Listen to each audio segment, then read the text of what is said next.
ಅರಸು ದೇವರಾಜ ಅರಸೆ ಸಿದ್ದರಾಮಯ್ಯ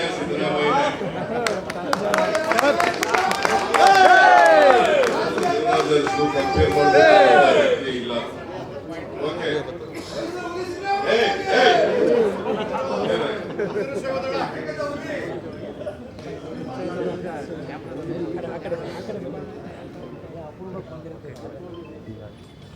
ದೇವರಾಜ ಅರಸುರವರ ಮೂರ್ತಿ ಅನಾವರಣ ಕಾರ್ಯಕ್ರಮದಲ್ಲಿ ಮುಖ್ಯ ಅತಿಥಿಗಳಾಗಿ ಭಾಗವಹಿಸಿರ್ತಕ್ಕಂಥ ಮೈಸೂರು ಜಿಲ್ಲೆಯ ಉಸ್ತುವಾರಿ ಸಚಿವರು ಸಮಾಜ ಕಲ್ಯಾಣ ಸಚಿವರು ಆದಂತ ಶ್ರೀ ಡಾಕ್ಟರ್ ಎಸ್.ಸಿ. ಮಹದೇವಪ್ಪ ಅವರ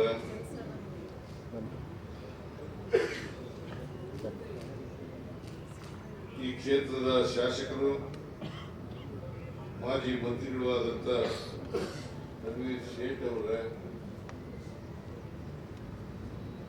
ಬಹಳ ಜನ ಬಂದಿಲ್ಲ. ಮಾನ್ಯ ಉಪಾಧ್ಯಕ್ಷರಾದಂತ ಕರ್ನಾಟಕ ರಾಜ್ಯ ಗ್ಯಾರಂಟಿ ಯೋಜನೆಗಳ ಅನುಷ್ಠಾನ ಪ್ರಾಧಿಕಾರದ ಉಪಾಧ್ಯಕ್ಷರಾದಂತ ಶ್ರೀಮತಿ ಪುಷ್ಪಾ ಅಮರನಾಥ್ ಅವರ, ಡಾಕ್ಟರ್ ತಿಮ್ಮಯ್ಯ ಅವರ,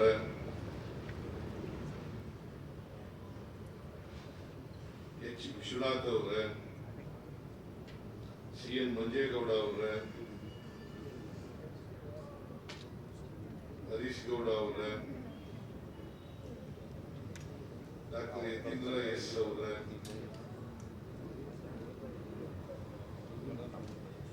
ರವಿಶಂಕರ್ ಅವರ,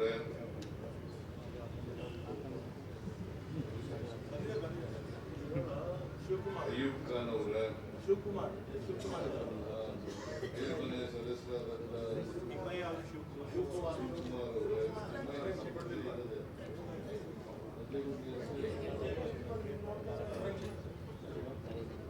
ವೇದಿಕೆ ಮೇಲಿರ್ತಕ್ಕಂಥ ಇತರ ಎಲ್ಲ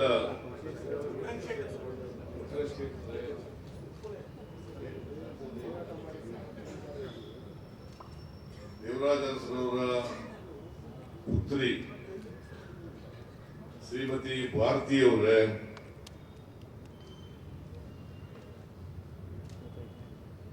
ಅಧಿಕಾರಿ ಸ್ನೇಹಿತರೇ, ಇಲ್ಲಿ ಆಗಮಿಸಿರ್ತಕ್ಕಂಥ ಆತ್ಮೀಯ ದೇವರಾಜ ಅರಸುರವರ ಅಭಿಮಾನಿಗಳೇ, ಬಂಧುಗಳೇ, ಇತರ ಎಲ್ಲ ಯುವಕ ಮಿತ್ರರೇ, ಮಾಧ್ಯಮದ ಗೆಳೆಯರೇ, ಇವತ್ತು ಜಿಲ್ಲಾಡಳಿತ ಮೈಸೂರು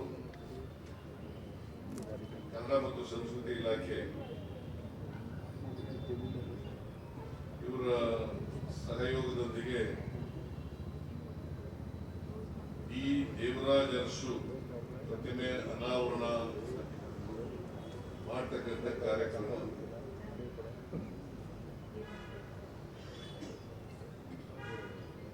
ಈ ದೇವರಾಜ ಅರಸುರವರು ಮಾಜಿ ಮುಖ್ಯಮಂತ್ರಿಗಳು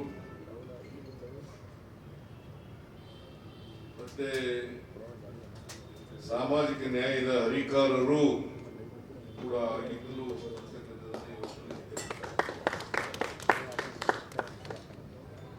ಅವರ ಪ್ರತಿಮೆ ಲೋಕಾರ್ಪಣೆಯನ್ನ ಇವತ್ತು ನಾವೆಲ್ಲರೂ ಕೂಡ ಸೇರಿ ಮಾಡಿದ್ದೇವೆ. ಈ ಲೋಕಾರ್ಪಣೆ ಕಾರ್ಯಕ್ರಮ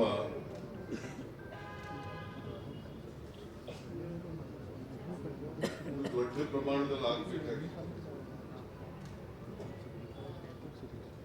ನಾನು ಇವತ್ತು ಮೈಸೂರು ಬರ್ತಾ ಇದ್ದೇನೆ ಅಂತಕ್ಕಂಥ ದೃಷ್ಟಿಯಿಂದ ತರಾತೂರಿನಲ್ಲಿ ಜಿಲ್ಲಾ ಮಂತ್ರಿಗಳು ದೇವರಾಜ ಅರಸುರವರ ಪ್ರತಿಮೆ ಅನಾವರಣ ಕಾರ್ಯಕ್ರಮವನ್ನು ಹೇಳಿದ್ದಾರೆ.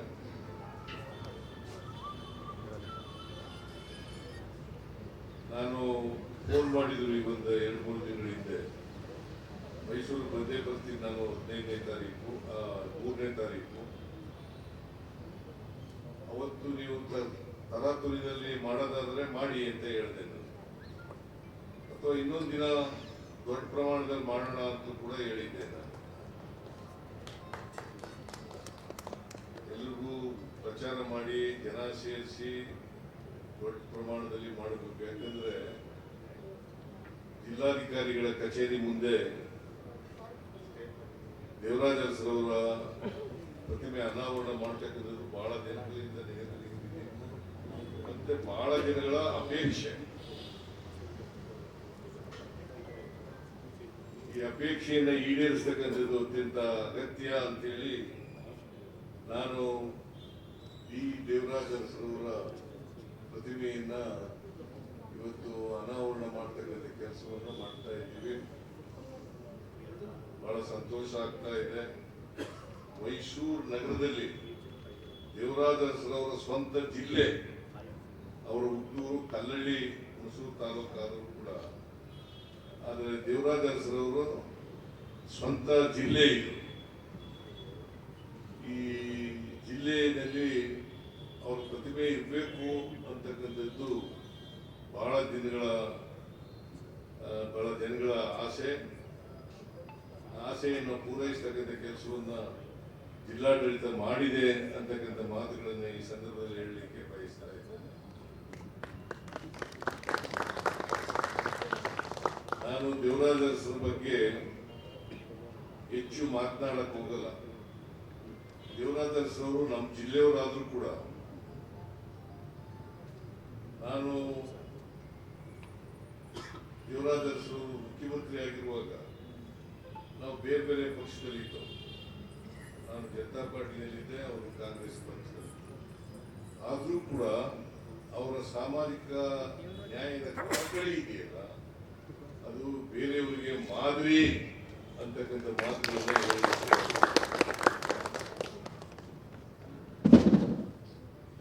ಸಮಾಜದಲ್ಲಿ ಅಸಮಾನತೆ ಇದೆ. ಈ ಅಸಮಾನತೆಯನ್ನು ಹೋಗಲಾಡಿಸಬೇಕಾಗಿರ್ತಕ್ಕಂಥದ್ದು ಪ್ರತಿಯೊಬ್ಬ ರಾಜಕಾರಣಿಯ ಜವಾಬ್ದಾರಿ. ಇಲ್ಲದೆ ಹೋದ್ರೆ ನಾವು ಸಮಾಜ ನಿರ್ಮಾಣ ಮಾಡಲಿಕ್ಕೆ ಕಷ್ಟ ಆಗ್ತದೆ. ಸಮಾಜ ನಿರ್ಮಾಣ ಆಗ್ಬೇಕಾದ್ರೆ ಎಲ್ಲರೂ ಮುಖ್ಯವಾಗಿ ಬರಬೇಕು. ಸಮಾಜದಲ್ಲಿರ್ತಕ್ಕಂಥ ಎಲ್ಲ ಜನರು ಕೂಡ ಮುಖ್ಯವಾಗಿ ಬರಬೇಕು. ಅದರಲ್ಲೂ ರಾಜಕೀಯದಿಂದ ವಂಚಿತರಾಗಿರ್ತಕ್ಕಂಥ ಜನ, ಆರ್ಥಿಕವಾಗಿ ವಂಚಿತರಾಗಿರ್ತಕ್ಕಂಥ ಜನ, ಸಾಮಾಜಿಕವಾಗಿ ವಂಚಿತರಾಗಿರ್ತಕ್ಕಂಥ ಜನ, ಆ ಜನರಿಗೆ ಅವಕಾಶಗಳನ್ನು ಕಲ್ಪಿಸ್ಕೊಡ್ತಕ್ಕಂಥದ್ದು ಇದೆಯಲ್ಲ, ಅದು ಬಹಳ ಮುಖ್ಯ.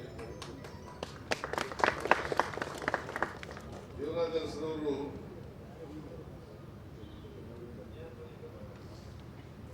ಈ ಕೆಲಸವನ್ನು ಮಾಡಿದ್ರು. ಯಾರ್ಯಾರು ಅನ್ರೆಪ್ರೆಸೆಂಟೇಟಿವ್ ಕಮ್ಯುನಿಟಿ ಇದೆಯಲ್ಲ, ಪ್ರಾತಿನಿಧ್ಯ ಇರತಕ್ಕಂಥ ಕಮ್ಯುನಿಟಿ, ಅಂತ ಕಮ್ಯುನಿಟಿಯವರನ್ನ ಗುರುತಿಸಿ ಅವರನ್ನ ವಿಧಾನಸೌಧದ ಮೆಟ್ಲನ್ನ ಹತ್ತಿಸ್ತಕ್ಕಂಥ ಕೆಲಸವನ್ನು ಮಾಡಿದ್ರು.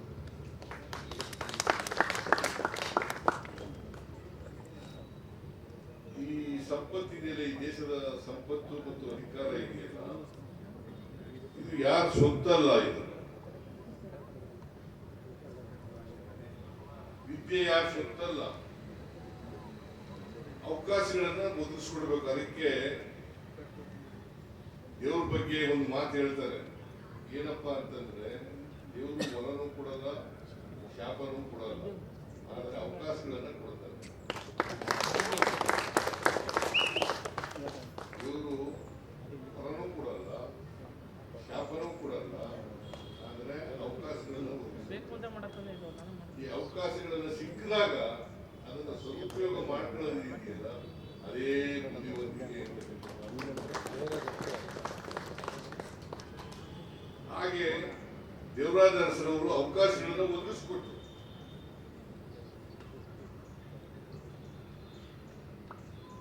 ಅವಕಾಶಗಳನ್ನ ಕೆಲವರು ಉಪಯೋಗಿಸಿಕೊಂಡು ಮೇಲಕ್ಕೆ ಬರ್ತಕ್ಕಂಥ ಕೆಲಸವನ್ನ ಮಾಡಿದ್ರು. ರಾಜಕೀಯವಾಗಿ ತಮ್ಮ ಪ್ರಾಬಲ್ಯವನ್ನು ಬೆಳೆಸಿಕೊಳ್ತಕ್ಕಂಥ ಕೆಲಸವನ್ನು ಮಾಡಿದ್ರು. ಸೊ ಹಾಗಾಗಿ ಸಮಾಜವನ್ನ ನಿರ್ಮಾಣ ಮಾಡಲಿಕ್ಕೆ ದೇವರಾಜ ಅರಸರವರ ಕೊಡುಗೆ ಅಪಾರವಾಗಿದೆ ಅಂತಕ್ಕಂಥ ಮಾತುಗಳನ್ನ ಹೇಳಲಿಕ್ಕೆ ಬಯಸ್ತಾ ಇದ್ದಾರೆ. ಅವ್ರು ಮಾಡಿದಂತ ಕೆಲಸಗಳನ್ನೆಲ್ಲ ನಾನು ಈಗೆಲ್ಲ ಹೇಳಕ್ ಹೋಗೋದಿಲ್ಲ. ಬಹಳಷ್ಟು ಕೆಲಸಗಳು 8 ವರ್ಷಗಳ ಕಾಲ ದೀರ್ಘಕಾಲ ಮುಖ್ಯಮಂತ್ರಿಯಾಗಿ ಅವರು ಸಮಾಜದಲ್ಲಿ ಇರ್ತಕ್ಕಂಥ ತಪ್ಪುಗಳನ್ನು ತಿದ್ದತಕ್ಕಂಥ ಕೆಲಸವನ್ನು ಮಾಡಿದ್ರು. ಈಗ ಅಸಮಾನತೆ ಯಾಕೆ ಸಮಾಜದಲ್ಲಿ ನಿರ್ಮಾಣ ಆಗಿದೆ, ಅಸಮಾನತೆ ಯಾಕೆ ನಿರ್ಮಾಣ ಆಗಿದೆ ಅಂತಂದ್ರೆ, ಒಂದು ಜಾತಿ ವ್ಯವಸ್ಥೆ, ಎರಡನೇದು ಎಲ್ಲರಿಗೂ ಸಮಾನವಾದಂತ ಅವಕಾಶಗಳು ಸಿಕ್ಕಿಲ್ಲ. ಸಮಾನ ಅವಕಾಶಗಳು ಸಿಕ್ಕಿದ್ರೆ ಯಾರು ಹಿಂದೆ ಬೀಳಲಿಕ್ಕೆ, ಇಂಥ ಅಸಮಾನತೆಯ ಸಮಾಜ ನಿರ್ಮಾಣ ಆಗಲಿಕ್ಕೆ ಸಾಧ್ಯ. ಬಹುಸಂಖ್ಯೆಯಲ್ಲಿ ಇರ್ತಕ್ಕಂಥ ಶೂದ್ರ ಜನಾಂಗ ಜಾತಿ ವ್ಯವಸ್ಥೆಯಲ್ಲಿ, ಚಿತ್ರವರ್ಣ ವ್ಯವಸ್ಥೆಯಲ್ಲಿ ಅಕ್ಷರ ಸಂಸ್ಕೃತಿಯಿಂದ ವಂಚಿತರಾದರು. ಅಕ್ಷರ ಸಂಸ್ಕೃತಿಯಿಂದ ವಂಚಿತರಾದರಿಂದ ಅವಕಾಶಗಳು ಕಡಿಮೆ ಆದವು. ಹಾಗಾಗಿ ಸಮಾನತೆ ಬರಲಿಲ್ಲ, ಸಮಾಜದಲ್ಲಿ ಅಸಮಾನತೆ ನಿರ್ಮಾಣ ಆಯಿತು. ಇದನ್ನ ನಾವು ಅರ್ಥ ಮಾಡ್ಕೋಬೇಕಾಗ್ತದೆ. ನಮ್ಮ ಸರ್ಕಾರ ಅಸಮಾನತೆಯನ್ನ ನಿವಾರಣೆ ಮಾಡಲಿಕ್ಕೋಸ್ಕರವಾಗಿ ಪ್ರಾಮಾಣಿಕವಾದಂತ ಪ್ರಯತ್ನವನ್ನ ಮಾಡ್ತಾ ಇದೆ. ಅಸಮಾನತೆ ಹೋಗದೇನೆ ಈಗ ಸ್ವಾತಂತ್ರ್ಯ ಬಂದು 79 ವರ್ಷಗಳಾಯ್ತು, ಸಂವಿಧಾನ ಬಂದು 75 ವರ್ಷ ಆಯ್ತು.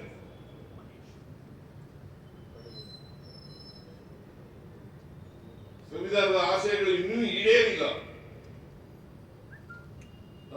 ಎಲ್ರಿಗೂ ಸ್ವಾತಂತ್ರ್ಯ ಸಿಕ್ಕಿಲ್ಲ. ಇದನ್ನ ನಾವು ಅರ್ಥ ಮಾಡ್ಕೋಬೇಕಾಗ್ತದೆ. ಈ ನಿಟ್ಟಿನಲ್ಲಿ ದೇವರಾಜ ಅರಸರವರು ಬಹಳ ದೊಡ್ಡ ಕೆಲಸವನ್ನು ಮಾಡಿದರು. ಹಾಗಾಗಿ ಅವರನ್ನ ನೆನ್ಕೋಬೇಕಾಗಿರ್ತಕ್ಕಂಥದ್ದು, ಸ್ಮರಿಸಬೇಕಾಗಿರ್ತಕ್ಕಂಥದ್ದು ನಮ್ಮೆಲ್ಲರ ಕರ್ತವ್ಯ ಅಂತಕ್ಕಂಥ ಮಾತುಗಳನ್ನ ಹೇಳಲಿಕ್ಕೆ ಬಯಸ್ತಾ ಇದ್ದಾರೆ. ವಿದ್ಯೆ ಯಾರ ತುಂಬನೇ ಸೂಕ್ತಲ್ಲ. ವಿದ್ಯೆ ಯಾರ ತುಂಬನೇ ಸೂಕ್ತಲ್ಲ. ಅವಕಾಶ ಸಿಗ್ಬೇಕು ಅಷ್ಟೇ. ಹಾಗಾದ್ರೆ ಬಾಬಾ ಸಾಹೇಬ್ ಅಂಬೇಡ್ಕರ್ ಅವರು ದಲಿತ ಜಾತಿ ಹುಟ್ಟಿದ್ರು. ಅವ್ರು ಹೆಂಗೆ ಮಹಾ ವಿದ್ವಾಂಸರಾಗಲಿಕ್ಕೆ ಸಾಧ್ಯ ಆಗ್ತದೆ, ಮಹಾ ಮೇಧಾವಿ ಆಗ್ಲಿಕ್ಕೆ ಸಾಧ್ಯ ಆಗ್ತದೆ. ಹಾಗೇನೆ ವಾಲ್ಮೀಕಿ ರಾಮಾಯಣ ಬರೆದರು, ಮಹಾನ್ ಕಾವ್ಯ. ಯಾವ ಜಾತಿ ಸೇರಿದವರು ಅವರು? ವಾಲ್ಮೀಕಿ ಬೇಡ ಜಾತಿ ಸೇರಿದವರು.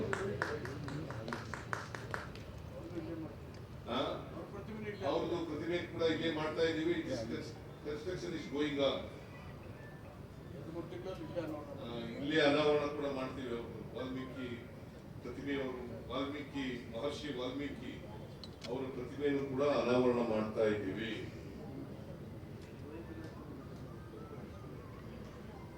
ನಾನು ಯಾಕೆ ಈ ಮಾತನ್ನು ಹೇಳ್ತಾ ಇದ್ದೀನಿ ಅಂತಂದ್ರೆ, ಶಿಕ್ಷಣದಿಂದ ವಂಚಿತರಾಗಿರ್ತಕ್ಕಂಥ ಜನರು ಇವತ್ತು ಬಡತನ ಅನುಭವಿಸ್ತಕ್ಕಂಥದ್ದು, ನಿರುದ್ಯೋಗ ಅನುಭವಿಸ್ತಕ್ಕಂಥದ್ದು, ಅಧಿಕಾರದಿಂದ ವಂಚಿತರಾಗಿರ್ತಕ್ಕಂಥದ್ದು, ಇದನ್ನು ನಾವು ಕಾಣಲಿಕ್ಕೆ ಸಾಧ್ಯ ಆಗ್ತದೆ. ಅದರಿಂದ ನಾವು ಎಲ್ರಿಗೂ ಕೂಡ ಸಮಾನ ಅವಕಾಶಗಳನ್ನು ಕಲ್ಪಿಸಿಕೊಡ್ತಕ್ಕಂಥದ್ದೇ ಬಹಳ ಮುಖ್ಯವಾದ ತಂತ್ರ. ಅವರ ಅಧಿಕಾರದ ಅವಧಿಯಲ್ಲಿ ಎಲ್ಲರಿಗೂ ಅವಕಾಶಗಳನ್ನು ಕಲ್ಪಿಸಿಕೊಟ್ರು ಅಂತಕ್ಕಂಥದ್ದನ್ನು ನಾವು ಮರೀಲಿಕ್ಕೆ ಸಾಧ್ಯ ಇಲ್ಲ.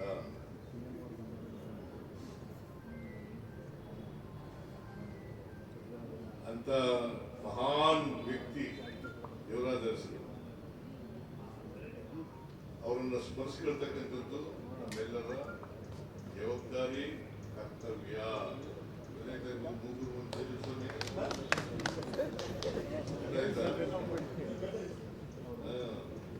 ಈ ಕರ್ನಾಟಕ ನಾಮಕರಣ ಮಾಡಿದವ್ರು ಯಾರು ಗೊತ್ತಾ? ಎಷ್ಟನೇ ಇಸ್ವಿನಲ್ಲಿ 73ರಲ್ಲಿ ಏಯ್ 73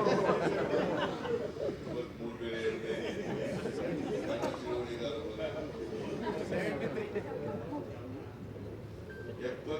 ನವೆಂಬರ್ 1ನೇ ತಾರೀಕು ಮೈಸೂರು ಪ್ರಾಂತ್ಯ ಅಂತ ಇತ್ತು. ಇದಕ್ಕೆ ಏಕೀಕರಣ 1956 ನವೆಂಬರ್ 1ನೇ ತಾರೀಕು ಆದ್ರೂ ಕೂಡ ಮೈಸೂರು ಪ್ರಾಂತ್ಯ ಅಂತೇನೆ ಮುಂದುವರೆದಿತ್ತು, ಮೈಸೂರು ರಾಜ್ಯ ಅಂತೇನೆ ಮುಂದುವರೆದಿತ್ತು. ಅದನ್ನ ಕರ್ನಾಟಕ ಅಂತ ನಾಮಕರಣ ಮಾಡಿದವರು ಶ್ರೀ ದೇವರಾಜ. ಅಲ್ಲಿವರೆಗೆ ಕರ್ನಾಟಕ ಅಂತ ಇರಲಿಲ್ಲ. ಅದಕ್ಕೆ 51 ವರ್ಷ ಆಯ್ತು. ಈಗ 52ನೇ ವರ್ಷ. ಈಗ 52ನೇ ವರ್ಷ ನಾವು ನಮ್ಮ ಸರ್ಕಾರ ಕರ್ನಾಟಕ ಸಂಭ್ರಮ 50 ಅಂತಕ್ಕಂಥದನ್ನ ಆಚರಣೆ ಮಾಡೋದು.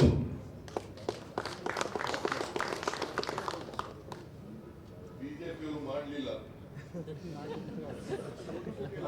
ಅವ್ರ ಕಾಲದಲ್ಲಿ ಇದ್ದಾಗಲೇ 50ನೇ ವರ್ಷ ಆಗಿದೆ, ಮಾಡಲಿಲ್ಲ.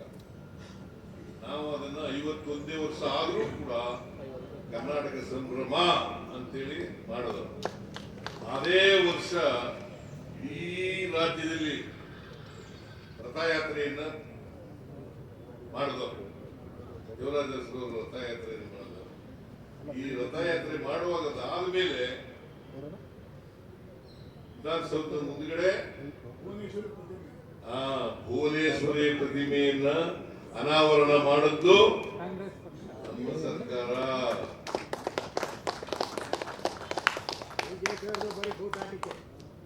ಅದರಿಂದ ಈ ದೇವರಾಜ ಅರಸರವರು ಈ ರಾಜ್ಯಕ್ಕೆ ಮಾಡಿರ್ತಕ್ಕಂಥ ಕೊಡುಗೆ ಇದೆಯಲ್ಲ, ಅದು ಬಹಳ ದೊಡ್ಡ ಕೊಡುಗೆಯನ್ನ ಕೊಟ್ಟಿದ್ದಾರೆ. ಎಲ್ಲಕ್ಕಿಂತ ಮುಖ್ಯವಾಗಿ ಸಾಮಾಜಿಕ ನ್ಯಾಯ ಇದೆಯಲ್ಲ, ಆ ಸಾಮಾಜಿಕ ನ್ಯಾಯ ಎಲ್ರಿಗೂ ಕೊಡಬೇಕು. ಸಮಾಜದಲ್ಲಿರ್ತಕ್ಕಂಥ ಎಲ್ಲ ಜನರಿಗೂ ಕೂಡ ಸಮಾನ ಅವಕಾಶಗಳನ್ನ ಕಲ್ಪಿಸ್ಕೊಡ್ಬೇಕು ಅಂತಕ್ಕಂಥ ಅದನ್ನ ಬಾಬಾ ಸಾಹೇಬ್ ಅಂಬೇಡ್ಕರ್ ಅವರು ಸಂವಿಧಾನದಲ್ಲಿ ಹೇಳಿದ್ದಾರೆ. ಅದನ್ನ ಜಾರಿಗೆ ಕೊಡ್ತಕ್ಕಂಥ ಕೆಲಸವನ್ನು ದೇವರಾಜ ಅರಸರು ಮಾಡಿದ್ರು. ಅದಕ್ಕೋಸ್ಕರ ಅವರು ಪ್ರತಿಮೆ ಇರಬೇಕು. ಜೊತೆಗೆ ದೇವರಾಜ ಅರಸರವರು ಕಲ್ಲಳ್ಳಿ, ಅವರ ಹುಟ್ಟೂರು ಕಲ್ಲಳ್ಳಿ, ಅಲ್ಲಿ ಒಂದು ಸ್ಮಾರಕ ಮಾಡೋಣ. ಹಳ್ಳಿನ ದತ್ತು ತಗೊಂಡು ಮಾದರಿ ಹಳ್ಳಿ ಮಾಡೋಣ. ನೀನ್ ಹೇಳ್ದಾಗೆ ಹಂಗೆ ಮಾಡೋಣ.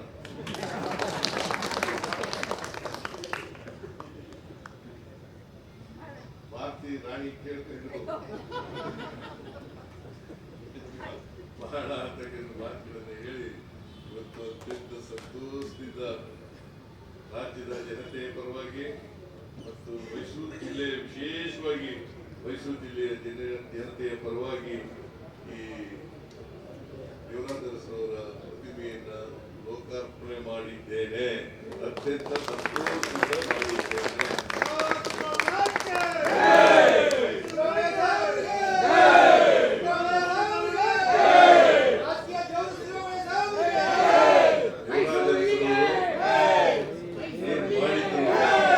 ಏನ್ ಬಿಟ್ಟು ಹೋಗಿದ್ದಾರೆ, ಯಾವ ಆದರ್ಶಗಳಲ್ಲಿ ಬಿಟ್ಟು ಹೋಗಿದ್ದಾರೆ, ಅದನ್ನ ಆ ರೀತಿ ನಡೀತಕ್ಕಂಥದ್ದೇ ನಾವು ದೇವರಾಜ ಅರಸರಿಗೆ ಸಲ್ಲಿಸ್ತಕ್ಕಂಥ ಗೌರವ ಅಂತಕ್ಕಂಥ ಮಾತುಗಳನ್ನು ಹೇಳಿ ನನ್ನ ಮಾತುಗಳನ್ನು ಮುಗಿಸ್ತೇನೆ. ಜೈ ಹಿಂದ್, ಜೈ ಕರ್ನಾಟಕ.